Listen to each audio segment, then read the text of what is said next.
तुम्हाला माहिती आहे का, तुम्हाला जर कोणी विचारलं सुख म्हणजे नक्की काय, तर तुम्ही काय सांगाल?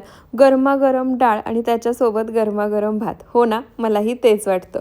म्हणूनच आज मसूर डाळीची एक खास रेसिपी शेअर करते. डाळ फक्त 10 ते 15 मिनिटात बनवून तयार होते. तुम्हाला नक्की आवडेल.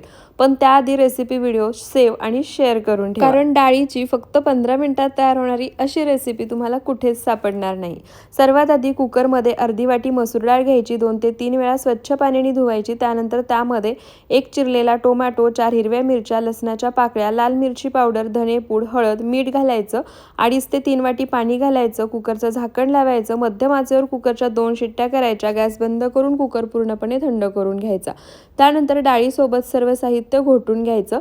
गॅसवर कढई गरम करायला ठेवली आहे. त्यामध्ये 2 मोठे चमचे तेल घालायचं. तेल गरम झालं की अर्धा चमचा मोहरी घालायची. मोहरी छान तडतडली त्यानंतर यामध्ये 2 चिरलेल्या हिरव्या मिरच्या, 10 ते 12 कढीपत्त्याची पाने, जाडसर ठेचलेला लसूण, भरपूर सारी बारीक चिरलेली कोथिंबीर घालायची. लसणाला छान सोनेरी रंग येईपर्यंत सर्व साहित्य परतून घ्यायचं. त्यानंतर यामध्ये घोटून घेतलेली डाळ घालायची. अर्धी वाटी पाणी घालायचं. मिक्स करायचं. चवीनुसार मीठ घालायचं. मोठ्या आचेवर उकळी काढायची.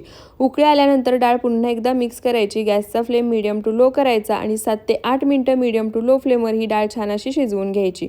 मस्त परफेक्ट 10 ते 15 मिनिटात मसूर डाळ बनवून तयार होते. गॅस बंद करून वरून आणखी भरपूर सारी कोथिंबीर घालायची, मिक्स करायची आणि गरमागरम जिरा राईससोबत सर्व करायची. या मसूर डाळीसोबत तुम्ही सुद्धा नक्की जिरा राईस बनवून पहा आणि त्यासोबत कांदा आणि मस्त घरी बनवलेलं आंब्याचं लोणचं. यासारखं सुख आणि यासारखं जेवण कुठेच नाही. तुम्ही सुद्धा एकदा या पद्धतीची ही मसूर डाळ नक्की बनवून पहा. पुढचा रेसिपी व्हिडिओ कोणता पाहायचा आहे ते सुद्धा कमेंट करून नक्की सांगा आणि फॉलो करायला विसरू नका.